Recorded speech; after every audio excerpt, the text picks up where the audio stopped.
Hello students, আজকের আমি class 11 uniform circular মোশনের part 2টা পড়াচ্ছি। তো তোমরা আগের দিনে পড়েছো যে সমবৃত্তীয় গতিতে ভি আর ওমেগার মধ্যে কিভাবে রিলেশন তৈরি হয়।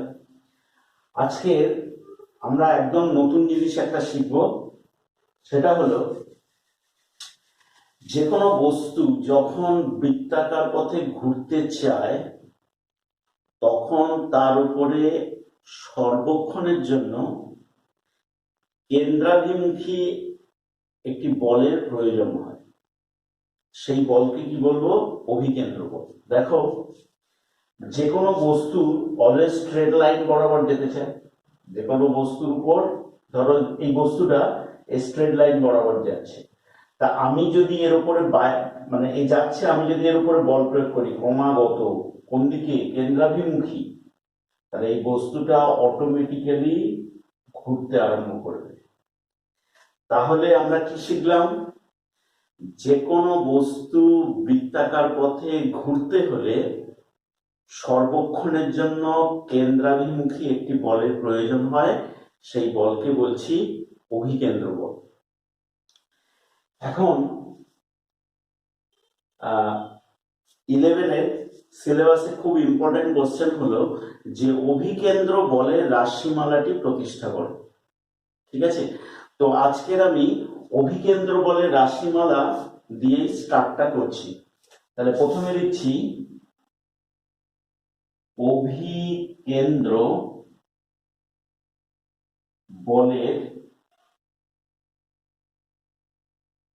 রাশিমালা। ঠিক আছে, দেখো এটাকে অনেক রকম প্রসেসে প্রমাণ করা যায়। আমি আজকে 3টে প্রসেসের মাধ্যমে অভিকেন্দ্র বলের এই রাশিমালাটা প্রমাণ করব। এবার তোমাদের যেটা খুশি সেটা প্রমাণ করতে পারো। দেখে নাও প্রথম প্রসেস। তাহলে প্রসেস 1, ধরো এই হলো একটা বৃত্তাকার পথ, এই হলো একটা বৃত্তাকার পথ।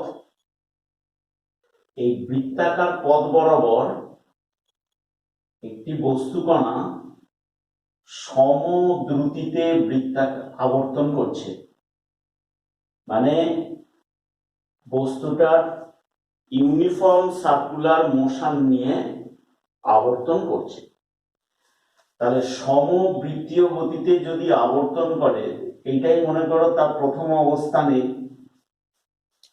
তাহলে এ বিন্দুতে থাকাকালীন বস্তুকণাটার স্পর্শক বরাবর বেগ হয় কত? ভি। এরপর বস্তুকণাটা থিটা কৌণিক সরণে বি বিন্দুতে গেলে বেগ হচ্ছে এইদিকেই থাকছে। বেগ কত? এটাই এদিকে। কোণ কত হয়েছে? থিটা। কোথায় গেছে? বি বিন্দুতে। তাহলে বি বিন্দুতে গেলে স্পর্শক বরাবর তার বেগ আসছে দিস। কেন্দ্রে কৌণিক সরণ হয়েছে কত? থিটা।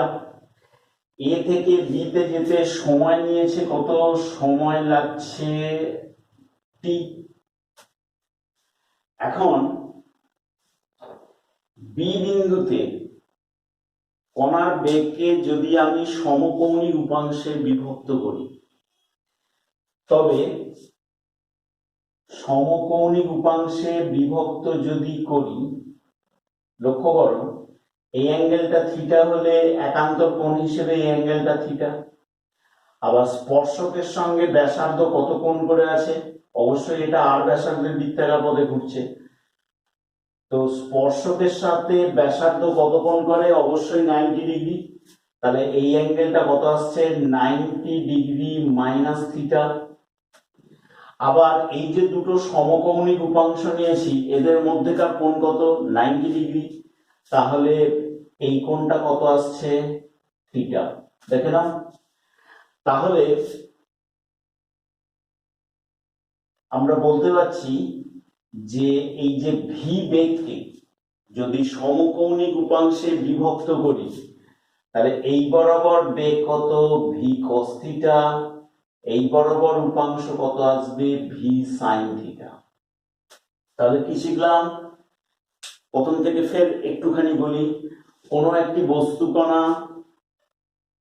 বস্তুকণা বলতে এম ভরের কোনো একটা বস্তুকণা আর ব্যাসার্ধের বৃত্তাকার পথে সমদ্রুতিতে আবর্তন করছে।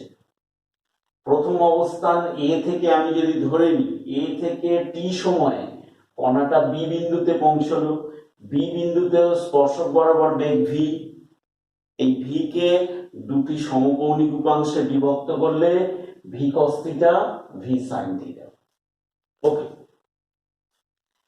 এখন লক্ষ্য করো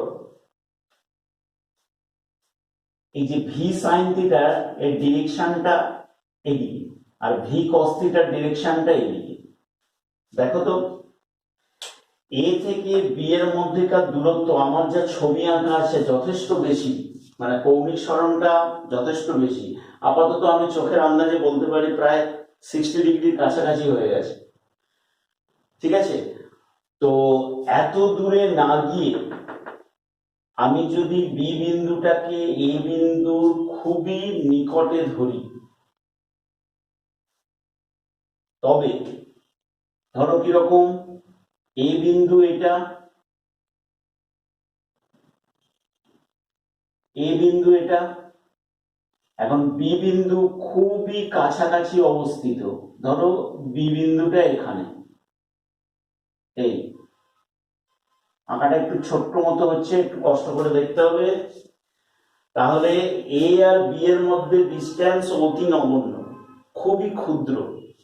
তাহলে তাই যদি হয়ে থাকে, তাহলে এই কোণটাকে থিটা টেন্স টু 0 ধরা হয়। ঠিক আছে, গাণিতিক নিয়মে থিটা টেন্স টু 0 ধরা হয়, মানে এই কোণটা খুবই কাছাকাছি।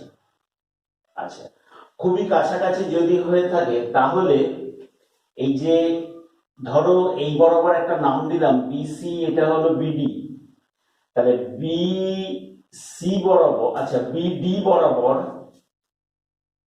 বেগের যে উপাংশটা পেয়েছি, মানে বিডি মানে ভি বেগের যে উপাংশটা পেয়েছি কোন বরাবর, বিডি বরাবর। তাহলে বিডি বরাবর যে উপাংশ পেয়েছি, তাহলে এখানে লিখে দিচ্ছি বিডি বরাবর উপাংশ বা কম্পোনেন্ট কত আসছে, ভি থিটা। কেন ভি থিটা কেন হলো? এইবার বলি, ম্যাথের নিয়মে থিটা টেন্স টু 0 হলে sign theta tends two theta হয়, এটা ম্যাথের একটা সূত্র। এখন cos থিটা টেন্স টু 1 হয়, এই দুটো একটু মনে রাখতে হবে তোমাদের। ঠিক আছে, তো কি বললাম, থিটা টেন্স টু 0 হলে sign theta tends two theta, cos theta tends two 1। তাহলে এই যেহেতু বি বিন্দুটা এর খুব কাছাকাছি, তাহলে থিটা টেন্স টু 0, তাই জন্যে বিডি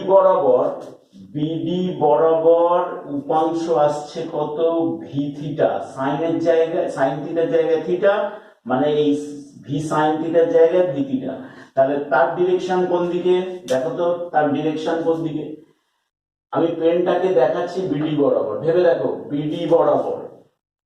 এখন বি বিন্দুটাকে এর কাছাকাছি নিয়ে এসো, তাহলে পেন যেখানে আছে সেখানেই পাবো এই। তাহলে বিডি বরাবর উপাংশটা কোন দিকে আসছে, এই দিকেই। তাহলে এই দিক বরাবর আসছে ভি থিটা। ওকে, এরপর বিসি বরাবর উপাংশ কত আসছে, ভি ভি। কেন বলতো, কারণ cos থিটা টেন্স টু 1, তাহলে এখানে ছিল ভি cos থিটা, তাহলে ভি cos থিটা এখানে লিখে দিচ্ছি v cos theta tends to v, আর v sine theta tends to v theta. এই এলো। যদি থিটা টেন্ডস টু 0 হয় তাহলে বিসি, দেখো তো বিসি ডিরেকশন কোন দিকে ছিল, ঠিক যেদিকে আমি পেনটা রেখেছি সেদিকে। বি বিন্দুটাকে নামিয়ে আনো, নামিয়ে আনো, কোথায় নামিয়ে আনছি, এর খুব কাছাকাছি, লক্ষ্য করো এর খুবই কাছাকাছি।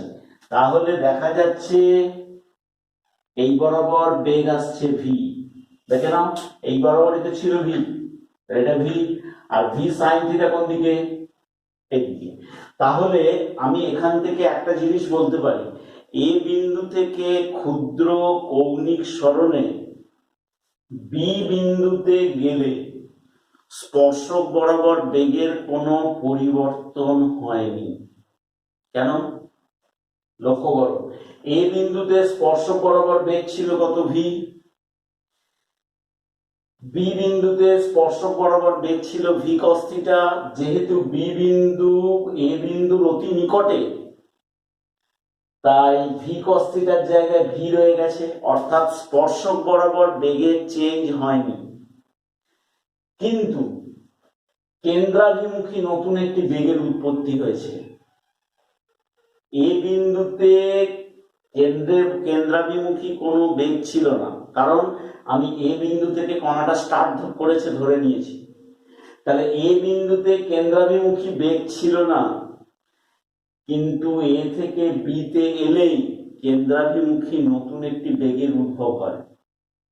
ঠিক আছে, তাহলে এখান থেকে আমি বলতে পারি এ থেকে ক্ষুদ্র কৌণিক সরণে বি বিন্দুতে গেলে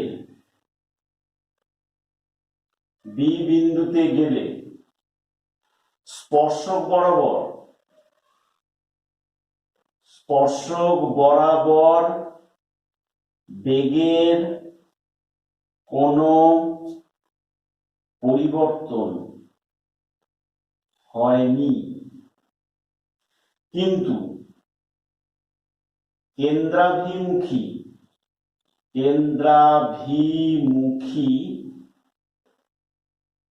একটি নতুন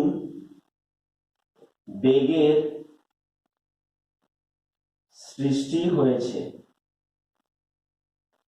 কেন্দ্রাভিমুখী একটি নতুন বেগের সৃষ্টি হয়েছে। এখান থেকে আমি বলতে পারছি তাহলে কেন্দ্রাভিমুখী বেগের পরিবর্তন, কেন্দ্রাভিমুখী বেগের পরিবর্তন is equal to v theta minus 0। কেন ভি থিটা মাইনাস 0? কারণ প্রাথমিক অবস্থায় কোনো বেগ ছিল না, শূন্য। বি বিন্দুতে আসায় কেন্দ্রাভিমুখী বেগ এসছে ভি থিটা, তাহলে কেন্দ্রাভিমুখী বেগের পরিবর্তন ভি থিটা। তাহলে বেগের পরিবর্তনের হার, কেন্দ্রাভিমুখী বেগের পরিবর্তনের, এখানে একটু কমা কমা দিয়ে গেলাম, পরিবর্তনের হার, বেগের পরিবর্তনের হারকে আমরা কি বলি? অবশ্যই ত্বরণ। তাহলে কেন্দ্রাভিমুখী বেগের পরিবর্তনের হার, বা লিখে দিচ্ছি কেন্দ্রাভিমুখী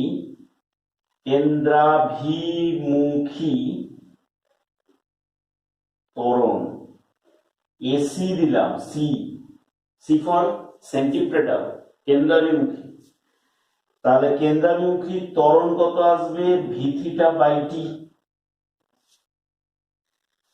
ওকে, V into theta by T, আগের দিনে পড়েছি থিটা বাই টি মানে কি লেখা যায়? ওমেগা। আবার দেখো ভি ওমেগা মানে কি লেখা যায়? ভি বাই আর, কারণ আগের দিনে আমরা পড়েছি V is equal to omega, that is equal to কত? V square by R. তাহলে কেন্দ্রাভিমুখী ত্বরণ এলো কত? V square by R. তাহলে ভি স্কোয়ার বাই আর যদি হয়ে থাকে, তাহলে এখানে একটা কণার ভর দেয়া আছে, ভর কত? এম। সেই এম ভরটা ক্ষুদ্র থিটা কৌণিক সরণে বি বিন্দুতে গেছে। তাহলে কেন্দ্রাভিমুখী বল কত? কেন্দ্রাভিমুখী বল এখানটায় করছি স্টার দিয়ে, জায়গা নেই। কেন্দ্রাভিমুখী বল, বল মানে force FC, that is equal to mass into AC, that is mass v square by r। তাহলে এটাই হলো অভিকেন্দ্র বল। অভিকেন্দ্র বলের এটাই হবে মোট রাশিমালা। বোঝা গেছে? তো তোমাদেরকে একটা জিনিস ফের বলছি, এ বিন্দুতে যদি কোনো বস্তুকে ছেড়ে দেওয়া হয় বা কোনো বস্তু যদি ফ্রিলি যেতে দেওয়া হয়, তাহলে বস্তুটা স্পর্শক বরাবর বেরিয়ে যাবে। তাহলে এটা ধরো বেরিয়ে যেতে চাচ্ছে, তাহলে কেন্দ্রাভিমুখী একটা বল প্রয়োগ করলাম, বেগ দেখো বেঁকে যাবে, এই বেঁকে যাবে। আবার যদি বল না প্রয়োগ করি, আবার স্পর্শক বরাবর বেরিয়ে যাবে, তাহলে আবার কেন্দ্রাভিমুখী বল প্রয়োগ করতে হবে। তাহলে সেই কেন্দ্রাভিমুখী বলের পরিমাণ কত? বস্তুর ভর যে বেগে ঘুরছে তার স্কোয়ার বাই আর। এখানে একটা কথা বলি, কেন্দ্রাভিমুখী বেগ, এক মিনিট, এখানে একটা কথা বলি, কেন্দ্রাভিমুখী যে বল তার আবার দুটো ফর্মুলা আছে, তার আবার দুখানা ফর্মুলা আছে। কি কি দুখানা ফর্মুলা? ফার্স্ট এক নম্বর, এটা এফসি ইজ ইকুয়াল টু কত? M V square by R, এটা এক নম্বর ধরো। আচ্ছা, FC is equal to M, V মানে কি লেখা যায়? ওমেগা, তাহলে omega square R square by R, তাহলে এফসি ইজ ইকুয়াল টু কত? M omega square, M omega square R. তাহলে এই দুটো মেনলি অভিকেন্দ্র বলের ফর্মুলা, এই দুটো মেনলি অভিকেন্দ্র বলের ফর্মুলা। এখানে কৌণিক বেগ দিয়ে অভিকেন্দ্র বল, এখানে রৈখিক দ্রুতি বা বেগ দিয়ে অভিকেন্দ্র বল। দেখে নাও, এখন এই বলের মধ্যে উভয় ক্ষেত্রেই ব্যাসার্ধ রয়েছে। দেখো, কৌণিক বেগ থাক বা রৈখিক বেগ থাক, যাই থাক না কেন, উভয় ক্ষেত্রেই দেখো ব্যাসার্ধ রয়েছে। ব্যাসার্ধটা খুবই জরুরি, অর্থাৎ ব্যাসার্ধের উপর নির্ভর করছে। আর একটা হলো ভর, ভর যত বেশি হবে এক্ষেত্রে মানে অভিকেন্দ্র বলটাও বেশি হবে। তাহলে এটা একটা প্রসেস হলো অভিকেন্দ্র বলের রাশিমালা। এবারে আমি তোমাদেরকে সেকেন্ড প্রসেসটা করাচ্ছি, দেখি যার যেটা খুশি সে সেটাই করবে। দেখে নাও, এই হলো একটা বৃত্তাকার পথ, এই হলো একটা বৃত্তাকার পথ। এই বিন্দুতে থাকাকালীন স্পর্শক বরাবর কণার বেগ কত? v1 ভেক্টর ধরলাম। স্পর্শক বরাবর বেগ কত ধরলাম? v1 vector. বি বিন্দুতে থাকাকালীন স্পর্শক বরাবর বেগ কত আসছে? v2 vector. ওকে, এটা বি বিন্দুতে। যেহেতু আমি এখানে দুটো আলাদা আলাদা বেগ ধরেছি, v1 ভেক্টর আর এটা ধরেছি v2 ভেক্টর। দেখো, লক্ষ্য করো, এক্ষেত্রে v1 ভেক্টরের মড মানে v, অ্যাকচুয়ালি v1 হওয়ার কথা কিন্তু আমি ধরে নিলাম v, এবং v2 ভেক্টরের mod is equal two v। অর্থাৎ বস্তুটা সমদ্রুতিতেই আবর্তন করছে, তাহলে v1 v2 বলার দরকারটা কি? দেখো, যখন এ বিন্দুতে আছে বেগের অভিমুখ এদিকে, আবার যখন বি বিন্দুতে আছে বেগের অভিমুখ এদিকে, দুজনের অভিমুখ তো আলাদা, তাহলে বেগ তো সমান বলা যাবে না। ঠিক আছে, এখন এ থেকে বি বিন্দুতে এলে তার গড় কৌণিক সরণ হয় কত? Delta theta. এবং অতিবাহিত সময় কত? সময় লাগছে ডেল্টা টি, অর্থাৎ সময় পরিবর্তন ডেল্টা টি। তাহলে এ থেকে বি বিন্দুতে আসার দরুন এম ভরের কণাটা, এখানে একটা এম ভরের কণা কিন্তু ঘুরছে, এখানে এম ভরটা ধরে নাও। এম ভরের কণাটা যখন এ থেকে বি বিন্দুতে গেল, তখন কণাটার বেগের পরিবর্তন কত? কথাটা লক্ষ্য করো, বেগের পরিবর্তন, নট দ্রুতি বলছি, বেগের পরিবর্তন কত? তাহলে বেগের পরিবর্তন delta V vector is equal two কি লেখা যায়, v2 vector minus v1 vector. দেখে নাও বেগের পরিবর্তন এটা, তাহলে বেগের পরিবর্তন এর মড কত, তাহলে v2 ভেক্টর মাইনাস v1 ভেক্টরের মড। এই অবস্থায় বেগের পরিবর্তন যদি আমি বার করতে চাই, বেগের পরিবর্তন যদি বার করতে চাই, এই যে দুটো বেগ ভেক্টরের অন্তর্ফলের মড, এই কথাটার মানে কি লক্ষ্য করো। এই কথাটার মানে বোঝাবার আগে তোমাদেরকে ছবিটা আরেকবার ভালো করে বলি, দেখে নাও। এটা v1 ভেক্টর, ঠিক আছে। আমি যদি v2 ভেক্টরটাকে এই ধরি, মানে এ বিন্দু থেকেই যদি ধরি, দেখে নাও v2 টা অ্যাকচুয়ালি এখানে, আমি এখানটায় ধরছি, একই ব্যাপার। তাহলে এইটা হলো v2 ভেক্টর। তাহলে দুটো ভেক্টরের অন্তর্বর্তী কোণ কত, ডেল্টা থিটা। এখন v1 ভেক্টর, এখানে লক্ষ্য করো v2 vector minus v1 vector রয়েছে, ওকে। তাহলে v1 ভেক্টর যদি এদিকে হয়ে থাকে, তাহলে মাইনাস v1 ভেক্টর কোন দিকে কাজ করবে, এদিকে। মাইনাস v1 ভেক্টর এদিকে কাজ করেছে। এইবার দুটো ভেক্টরের বিয়োগফলের মড, মড মানে কি, তাদের রেজাল্টেন্ট বার করতে যাচ্ছি। তাহলে আমাকে কি করতে হলো, দিস, দেখে নাও। তাহলে সামান্তরিক ড্র করতে হবে, একদম ভেক্টরের জিনিস।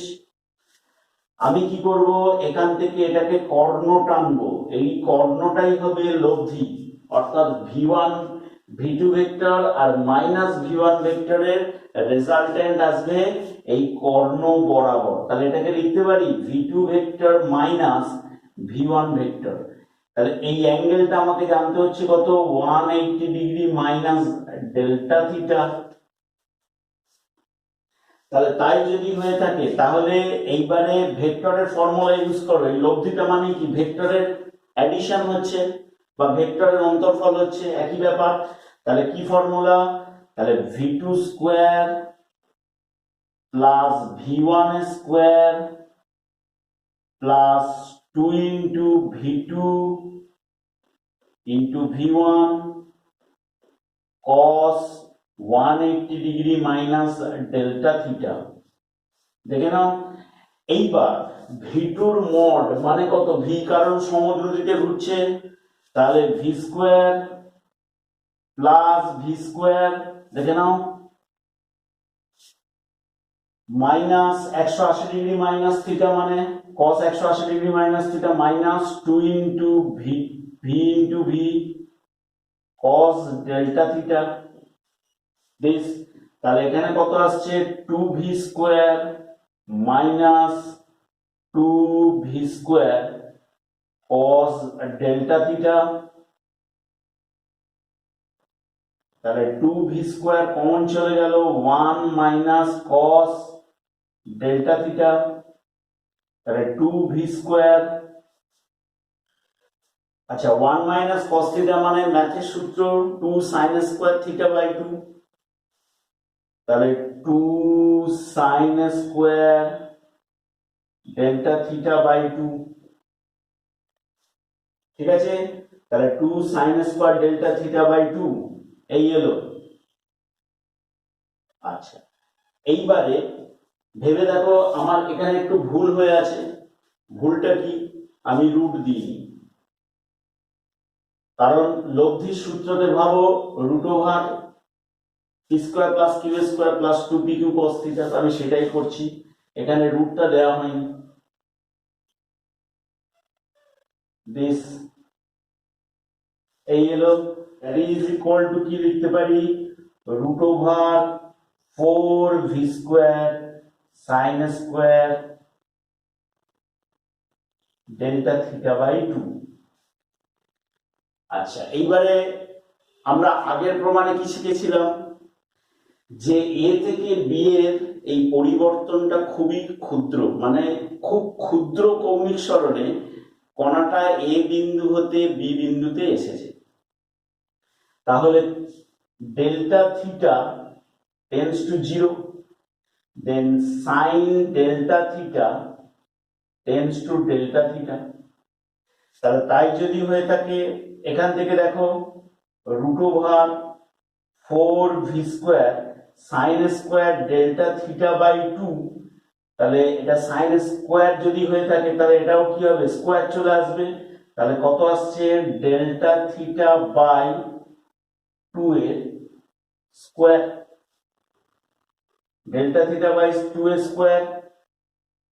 ঠিক আছে, তাহলে এখান থেকে আমরা কি পাচ্ছি, 2 2 কেটে যাচ্ছে, এখানে 4 চলে আসছে। তো তাহলে √4v² delta theta square by 4 কেটে গেল। তাহলে এইবারে রুট তুলে দাও, v ইন্টু ডেল্টা থিটা। তাহলে এটাই হবে এ বিন্দু থেকে ক্ষুদ্র কৌণিক সরণে বি বিন্দুতে যাওয়ার দরুন বেগের পরিবর্তন। অর্থাৎ বেগের পরিবর্তনটা কোন দিকে, এইদিকে, মানে বেগের পরিবর্তনটা এইদিকে, দেখে নাও কেন্দ্রের দিকে। তাহলে বেগের পরিবর্তন আসছে ভি ইন্টু ডেল্টা থিটা। এইবারে ভাবো, এবার আমি এটা মুছছি একটু। এইবারে ভাবো, এটা বেগের পরিবর্তন এলো, তাহলে বেগের পরিবর্তনের হার কত, বাই টাইম দিয়ে ভাগ, কারণ এ থেকে বি তে যেতে সময় লেগেছে ডেল্টা টি, তাহলে বাই টাইম দিয়ে ভাগ, that is equal to V into delta theta by delta T. That is V into delta theta by delta T মানে কি, ওমেগা। ওমেগা, তাহলে ওমেগা যদি হয়ে থাকে, আবার দেখো বেগের পরিবর্তনের হার মানে ত্বরণ, তাহলে এই ত্বরণটা কোন দিকে, কেন্দ্রাভিমুখী, তাহলে AC is equal to V omega. Okay, তাহলে AC is equal to V মানে কি লেখা যায়, ভি মানে কি লেখা যায়, omega R into omega, that is omega square R. হলো, এম দিয়ে মাল্টিপ্লাই করে দাও, তাহলে এম ওমেগা স্কোয়ার আর। তাহলে এফসি কত এলো, এম ওমেগা স্কোয়ার আর, অর্থাৎ কৌণিক বেগ দিয়ে প্রমাণ। আর এটা থেকে যদি এরকম করতে পারো, ভি ইন্টু ওমেগাকে লিখতে পারি ভি বাই আর, তাহলে ভি স্কোয়ার বাই আর, তাহলে এম ইন্টু এসি কত, M V square by R, তাহলে এফসি কত আসবে, M V square by R. তাহলে এটাই হলো অভিকেন্দ্র বলের ফর্মুলা। তাহলে বোঝা গেল, এটা একটা সেকেন্ড প্রসেসে করা হলো। এইবারে দেখো থার্ড প্রসেস। থার্ড প্রসেসে প্রসেস নাম্বার 3 করাচ্ছি। এবারে থার্ড প্রসেস করতে গেলে তোমাদেরকে কিন্তু আর একটা নতুন জিনিস শিখতে হবে। কি নতুন জিনিস, দুখানা একক ভেক্টর। কি দুখানা একক ভেক্টর, লক্ষ্য করো,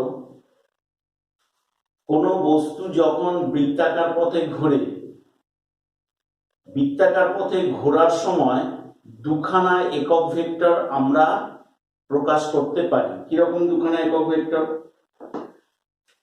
দেখে রাখো, এই হলো বৃত্তাকার পথ,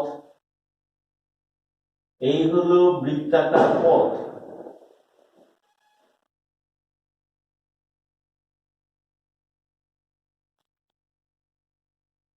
এই হলো বৃত্তাকার পথ। এই বৃত্তাকার পথে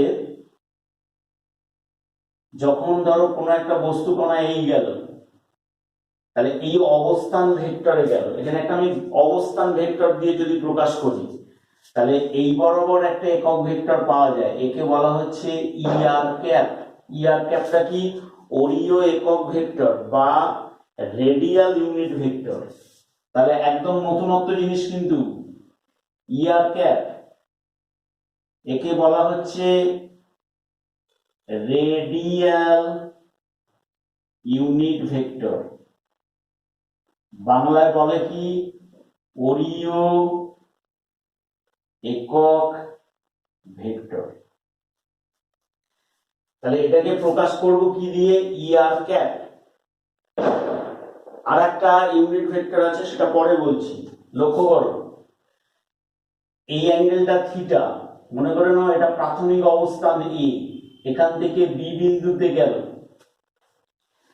তাহলে অবস্থান ভেক্টর ক্রমাগত বদলে বদলে যাচ্ছে, অবস্থান ভেক্টর ক্রমাগত বদলে বদলে চেঞ্জ হচ্ছে। ঠিক আছে, এই জায়গাটায় থাকলে কি আছে? x0, স্থানাঙ্ক x0, এখানে থাকলে কি হচ্ছে? স্থানাঙ্ক xy। আবার যখন এখানে যাবে স্থানাঙ্ক 0y, এই পজিশনের স্থানাঙ্ক কত হবে? 0y। তাহলে প্রত্যেক মুহূর্তে পজিশন আলাদা আলাদা আলাদা আলাদা হচ্ছে। এই কারণে ঠিক এই পজিশনে থাকার সময় ওরিও একক ভেক্টরটাকে প্রকাশ করব ইআর ক্যাপ, এবং এই একক ভেক্টরটাকে ডিনোট করব এইভাবে। এখান থেকে একটা নিলাম, that is equal two theta, এখান থেকে আরেকটা উপাংশ নিলাম। ইআর ক্যাপের মান কত? 1, যেহেতু একক ভেক্টর বলছি। আর এই বরাবর তাহলে উপাংশ নিলে কত আসবে? I cap cos theta. আর এই বরাবর কত আসবে? J cap sine theta. তাহলে ইআর ক্যাপটা এলো কত? ভেক্টর যোগ, তাহলে I cap cos theta plus J cap sine theta. দেখে নাও, I cap cos theta plus J cap sine theta. তাহলে এটা হলো এই ইআর ক্যাপ ভেক্টরটা। ইআর ক্যাপের মান কত? দেখে নাও, ইআর ক্যাপের মড একই তো হবে, কারণ আয়ের মড 1, আয়ের মড 1। আর আমরা কি জানি, মড বার করতে কি করতে হয়? আয়ের সহগ স্কোয়ার প্লাস জে সহগ স্কোয়ার করে অ্যাড করে রুট। তাহলে আয়ের সহগ কি আছে? কস, তাহলে cos square theta plus J সহগ কত আছে? সাইন, মানে sine square theta, this that is equal to কত আসবে? 1। একদম ক্লিয়ার? ওকে, এইবারে দেখো, তাহলে ইআর ক্যাপ পেয়ে গেলাম। এইবারে আমি এটাকে একটু অন্য কালি দিয়ে তোমাদেরকে দেখাচ্ছি। লক্ষ্য করো, এই বরাবর আরেকটা একক ভেক্টর টানা যায়, লাল কালি দিয়ে দেখালাম। এই একক ভেক্টরটাকে বলা হয় ইটি ক্যাপ। ইটি ক্যাপটা কি? ইটি ক্যাপটা হলো tangential unit vector. ET cap tangential unit vector. Tangential unit vector বা একে বলা হচ্ছে, বাংলায় বলছে স্পর্শকীয় একক ভেক্টর। স্পর্শকীয় একক ভেক্টর, এইটাকে ডিফাইন করব কি করে?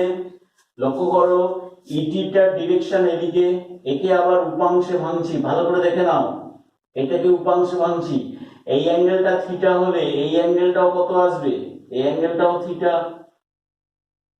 একটু ভেবে দেখো, ম্যাথ জ্যামিতিক নিয়মটা ভাবলে এখানে পেয়ে যাবে। এটা থিটা, এটা 90 মাইনাস থিটা, তাহলে এটা কত আসছে? বা একটু আগে করেছিলাম, এই কোণটা থিটা হলে এই কোণটা থিটা। তাহলে ইটি ক্যাপ যদি হয়ে থাকে, তাহলে ইটি ক্যাপের উপাংশ এই বরাবর কি আসবে? জে ক্যাপ কস থিটা, লাল কালি দিয়ে দিচ্ছি দেখো। আর এটা কত আসবে? Minus I cap. কেন মাইনাস? এক্স অক্ষের ঋণাত্মক দিকে minus I cap sine theta. এটাই হলো ইটি ক্যাপ। তাহলে ইটি ক্যাপকে আমরা কি লিখতে পারি গো? ইটি ক্যাপকে লিখতে পারি minus I cap sine theta plus J cap cos theta. তাহলে এটাই হবে ট্যানজেনশিয়াল ইউনিট ভেক্টর। এরও মড নিয়ে দেখো, একই নিয়মে মড তো 1 আসবে, যেহেতু এটা ইউনিট ভেক্টর। ওকে, এইবারে এটা শিখে আমার লাভটা কি? এই জিনিসটা শিখে আমাদের লাভটা কি হবে? লক্ষ্য করো, যখন এ বিন্দু থেকে কণাটা বি বিন্দুতে এলো, তাহলে এখানকার কণাটার ব্যাসার্ধ যদি আমি আর ধরি, মানে এ থেকে বি তে এলে এই ব্যাসার্ধটা কি কিন্তু কণার পজিশন আলাদা আলাদা চেঞ্জ হয়ে যাচ্ছে। তাহলে আর ভেক্টর সমান আমরা কি লিখতে পারি? আর ভেক্টর মানে আমরা লিখতে পারি যে মান ইনটু ইউনিট ভেক্টর। তাহলে মান ইনটু ইউনিট ভেক্টরেরটা কত? I cap cos theta plus J cap sine theta, this. Okay, তাহলে আর ভেক্টরটা এলো দিস। ঠিক আছে, এবারে ভেবে দেখো, একটা জিনিস শেখায়, আর এর মান একই থাকবে, আর এর মান একই থাকবে, কিন্তু এখান থেকে বিভিন্ন বিভিন্ন যাওয়ার মানে বিভিন্ন বিভিন্ন পজিশনে যাওয়ার দরুন অ্যাঙ্গেল গুলো চেঞ্জ হচ্ছে। তুমি কসের জায়গায় আর সাইনের জায়গায় ওই ওই অ্যাঙ্গেল গুলো বসালে আর ভেক্টরটা কিন্তু আলাদা হয়ে যাচ্ছে। কি বললাম বোঝা গেছে? আর এর মান এক, থিটার মান আলাদা আলাদা বসিয়ে দাও, যত এরকম চেঞ্জ হবে আলাদা আলাদা বসালে আর ভেক্টরটা আলাদা হবে, অর্থাৎ পজিশন ভেক্টর বদলে বদলে যাচ্ছে, বাট তার মান আর এর মানটা একই আছে, অর্থাৎ বৃত্তের ব্যাসার্ধ মান একই, বাট পজিশন ভেক্টর আলাদা। তাহলে আর ভেক্টরকে আমি কি করব? আর ভেক্টরকে আমি টি এর সাপেক্ষে ডিফারেন্সিয়েট করব। তোমরা অবকলন বা ডিফারেন্সিয়েট শিখিয়েছিলে, মানে অল্প অল্প করে শেখাচ্ছিলাম। লক্ষ্য করো, তাহলে ডিআর ভেক্টর বাই ডিটি, আর কনস্ট্যান্ট, ব্যাসার্ধের মান ধ্রুবক, আর বাইরে বেরিয়ে গেল, তাহলে D by DT I cap cos theta plus J cap sine theta. ঠিক আছে, তো এইটা মানে কি বোঝায়? এটা মানে বোঝায় ভি ভেক্টর, বেগ ভেক্টর। এই জিনিসটা মানে কি বোঝায়? অবস্থান ভেক্টরকে সময় দিয়ে ভাগ করলে, অবস্থান মানে কি? দূরত্ব তো এক ধরনের, তাহলে দূরত্বকে সময় দিয়ে ভাগ করলে দ্রুতি পাবো। আর যেহেতু এটা ভেক্টর, তাহলে অবস্থান মানে কি? একটা সরণ হিসেবে ভাবো, তাহলে সরণটাকে সময় দিয়ে ভাগ করলে বেগই পাবো, তাহলে এটা বেগ ভেক্টর এটা। ওকে, তাহলে R into D by DT I cap cos theta plus D by DT J cap sine theta. Okay, এখানে করছি V vector is equal to R into, ঠিক আছে। আচ্ছা, লক্ষ্য করো, এখান থেকে আমি কসের ডিফারেন্সিয়েট আর সাইনের ডিফারেন্সিয়েট, যেহেতু তোমরা 11-এ এখনো এইগুলো অতটা ভালো করে হয়নি, তাই আমরা করছি কি, একটু মনে রাখবো। ঠিক আছে, একটু মনে রাখবো, বা তোমাদের বইয়ের সামনের দিকে যে কলন বিদ্যার যে সূত্রগুলো দেওয়া আছে, ডিফারেন্সিয়েশন ইন্টিগ্রেশনের যে সূত্র, সেখান থেকে একটু কাইন্ডলি দেখে নাও। ঠিক আছে, তাহলে কসের জন্য কি আছে? Minus sign. কসের জন্য কি আছে? Minus sine. আচ্ছা, তাহলে minus sine theta D theta by d t. আচ্ছা, এটা কেন হলো ডি থিটা বাই ডিটি? তার কারণ দেখো, এখানে থিটা আছে, থিটা চেঞ্জ হচ্ছে, বাট আমি টাইম দিয়ে ডিফারেন্সিয়েট করছি, টাইমের রেসপেক্টে ডিফারেন্সিয়েট করছি, তো ডিফারেন্সিয়েট করা তো মুশকিল, ওই জন্য এটাকে ডি থিটায় নিয়ে এলাম, করলে এখানে ডি থিটা বাই ডিটি আসবে। এটা একটু কাইন্ডলি ম্যাথের বই থেকে দেখে নিন। আচ্ছা, প্লাস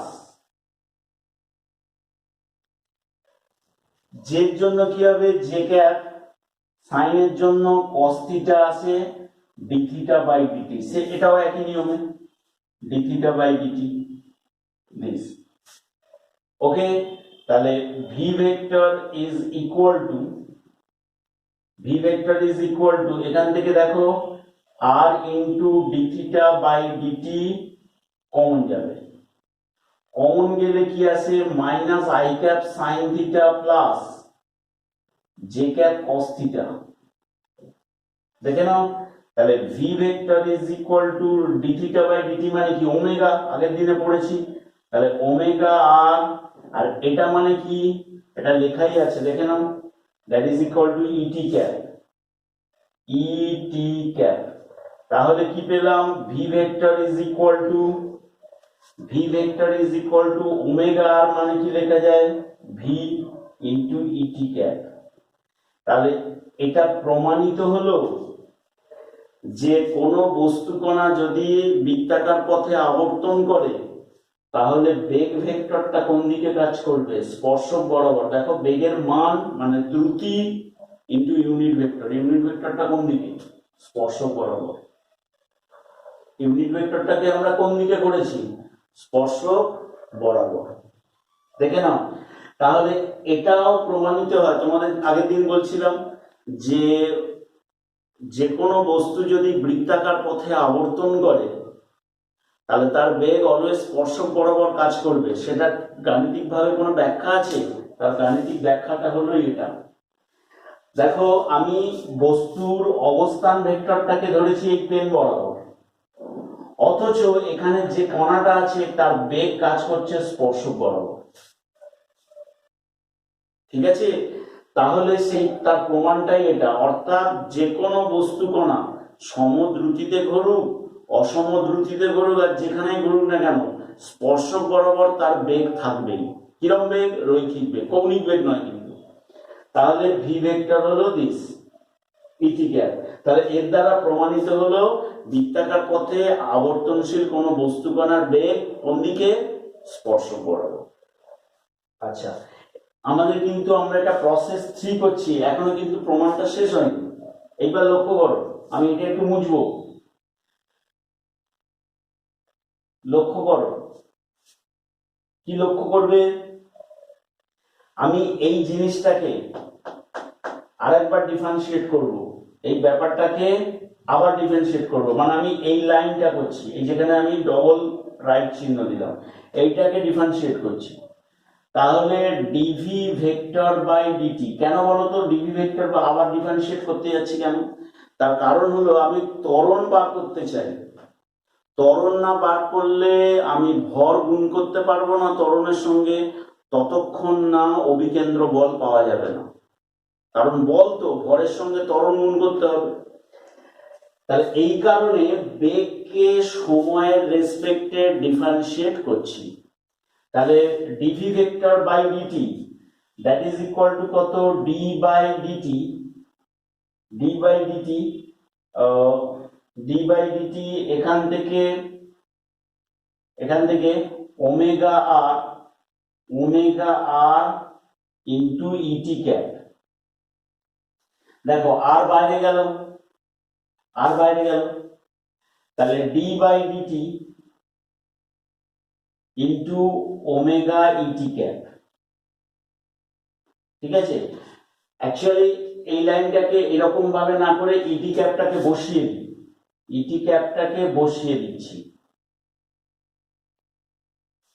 ইটি ক্যাপটা এটা বসিয়ে দিচ্ছি কি, minus I cap sine theta plus J cap cos theta, এই বসিয়ে দিলাম। দেখে নাও একবার। আচ্ছা, ডিভি ভেক্টর বাই ডিটি মানে হলো ত্বরণ, আর এইবার ক্যালকুলাসের গুণের নিয়ম, কি গুণের নিয়ম, গুণের নিয়ম তোমাদেরকে বলেছিলাম অনলাইন ক্লাসে যে y is equal to U V যদি হয়ে থাকে তাহলে dy বাই dx কত, কি ফার্স্ট ফাংশন ইনটু সেকেন্ড ফাংশনের differentiate plus second function into first ফাংশনের ডিফারেন্সিয়েট, এটাই তো সূত্র। এই আমি বক্স দিলাম, দেখে রাখো। তাহলে এটাই যদি সূত্র হয়ে থাকে, এখন ইউ আর ভি উভয় কিন্তু চলরাশি, খুব খেয়াল করে, ইউ ও চলরাশি ভি ও চলরাশি। এখানে দেখো দুজনেই চলরাশি, থিটা চলরাশি ওমেগাও চলরাশি।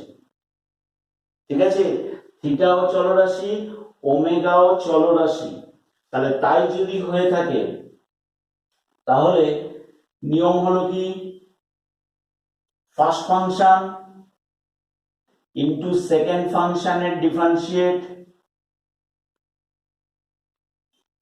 Sign theta plus J cap cos theta. ঠিক আছে, একটু জায়গার খুবই অভাব, তো এইগুলো একটু মুছছি।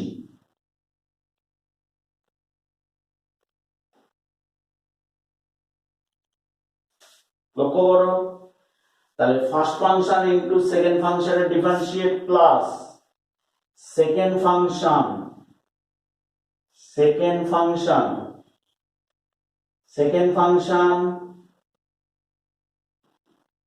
এটা তো সেকেন্ড ফাংশন ধরেছি, এটা সেকেন্ড ফাংশন ধরেছি, সেকেন্ড ফাংশন ইনটু ফার্স্ট ফাংশনের ডিফারেন্সিয়েট। ফার্স্ট ফাংশন কি আছে, ওমেগা মানে ডি ওমেগা বাই ডিটি। এই লক্ষ্য করো, তাহলে AC is equal to r omega into, এটাকে ডিফারেন্সিয়েট করলে কি আসছে, একটু ডাইরেক্ট করছি, মাইনাস আই ক্যাপ সাইন থিটার জায়গায় কস থিটা, সাইনের ডিফারেন্সিয়েট কস, একটু আগে শেখালাম কস, কিন্তু থিটা আছে তো, তাহলে এখানে কি হবে D theta by DT minus, কেন কসের differentiate minus sine theta D theta by DT. দেখে নাও দিস, এটাকে এগুলো একটু মুছছি।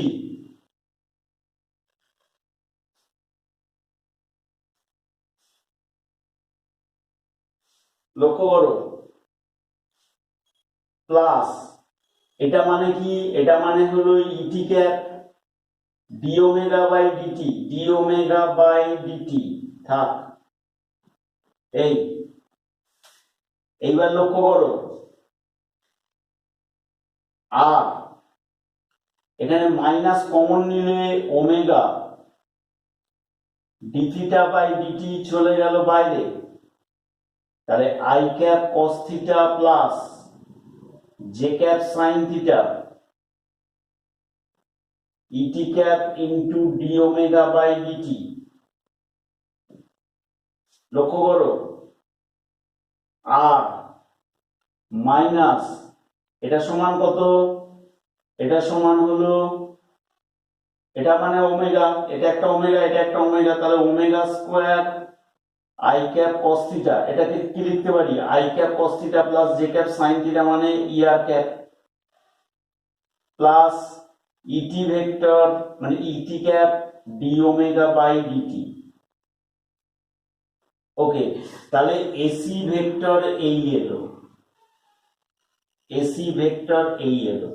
এই যে জিনিসটা বলছি, এই জিনিসটা খুব ভালো করে বুঝবে বা মাথায় ঢোকাও। লক্ষ্য করো, ইআর ক্যাপ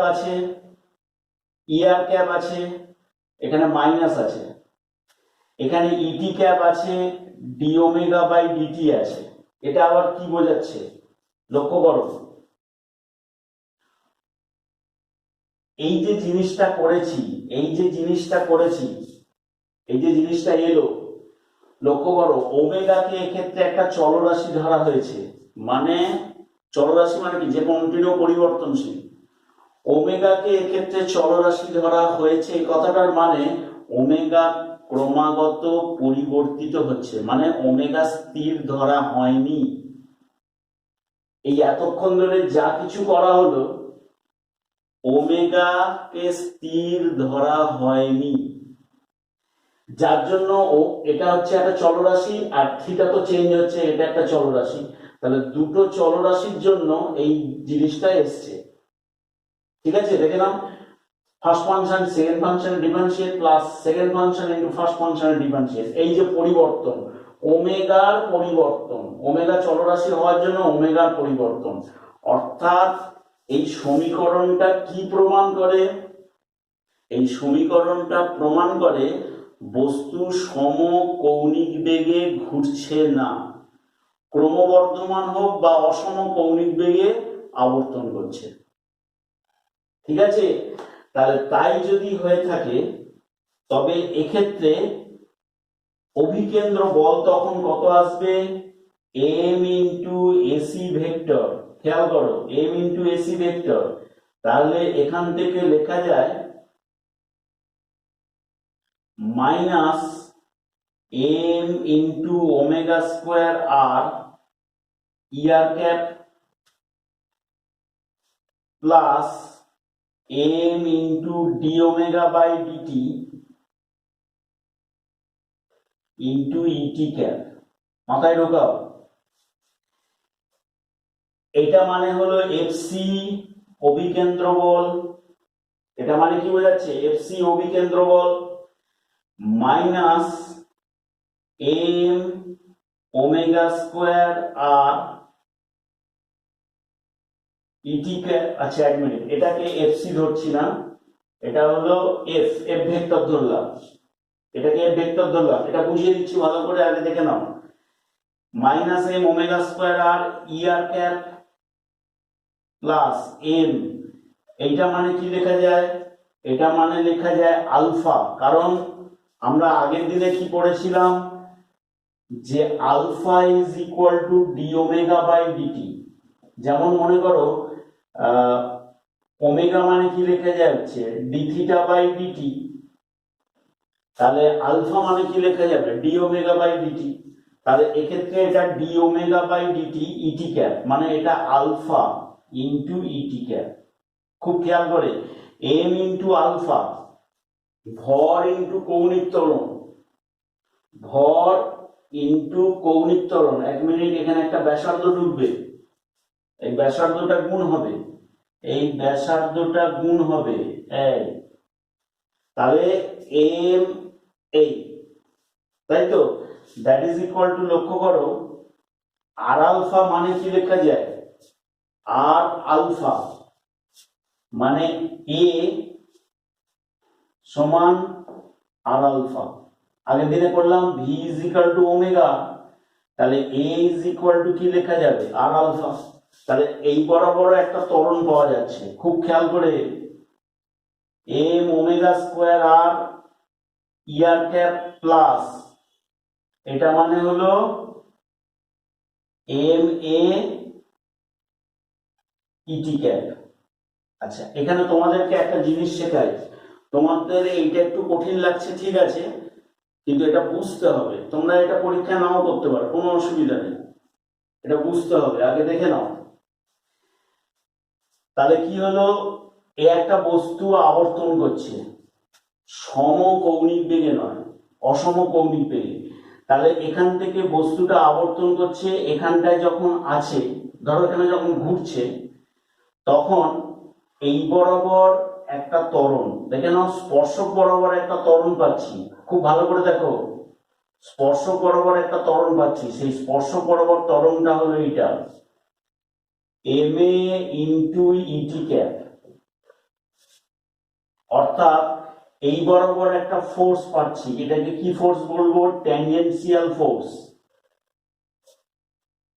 ওকে, আবার কেন্দ্রাভিমুখী, দেখো মাইনাস এসছে, সামনে মাইনাস, কারণ এই যদি একটা বৃত্ত ধরি, ভালো করে দেখো, ইয়ার ক্যাপ যদি এদিকে ধরি, তাহলে এই দিক বরাবর কি আসবে? মাইনাস ইয়ার ক্যাপ। দেখে নাও, এই মাইনাস এসছে, মানে এই বলটা কোন দিকে? কেন্দ্রের দিকে। এই বলটা কোন দিকে? কেন্দ্রের দিকে। তাহলে এই বলটা হলো এফসি কেন্দ্রাভিমুখী force, that is equal to কত? মাইনাস এম ওমেগা স্কোয়ার আর ইয়ার ক্যাপ। এটা হলো কেন্দ্রাভিমুখী ফোর্স।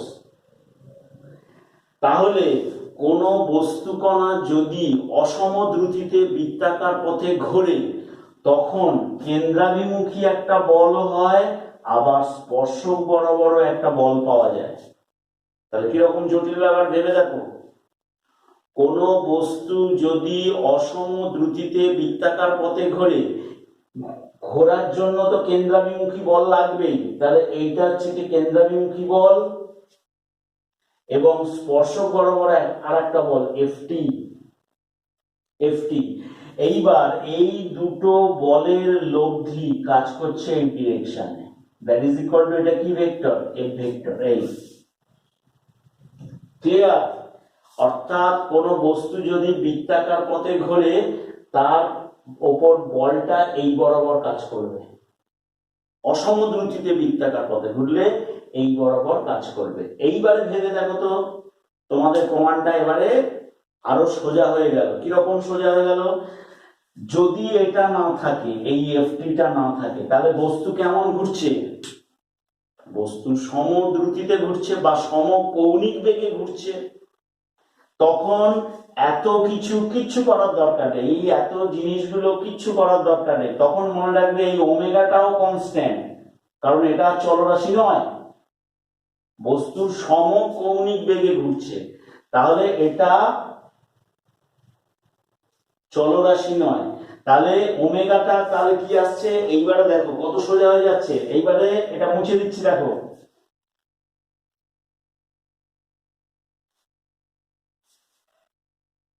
লক্ষ্য করো, আমি এটা লাস্ট লাইনটা লিখে দিলাম, মানে রেখে দিলাম। তাহলে ওমেগা কনস্ট্যান্ট, সমকৌণিক বেগে ঘুরছে, ওমেগা বাইরে গেল, ওমেগাটা বাইরে গেল। তাহলে D by DT minus I cap sine theta plus J cap cos theta. তাহলে আর ওমেগা, ঠিক আছে, লক্ষ্য করে এটাকে একটু ডাইরেক্ট লিখছি, মাইনাস আই ক্যাপ সাইন থিটার জন্য cos theta D theta by DT plus J cap cos থিটার জন্য minus sine theta D theta by DT. ব্যাস, তাহলে এখান থেকে মাইনাসটা বাইরে বার করে নাও, R into omega D theta by DT I cap cos theta plus J cap sine theta. Okay, minus R omega D theta by DT মানে ওমেগা, ওমেগা স্কোয়ার, এটা মানে হলো ই আর ক্যাপ। তাহলে এটা কি পেলাম?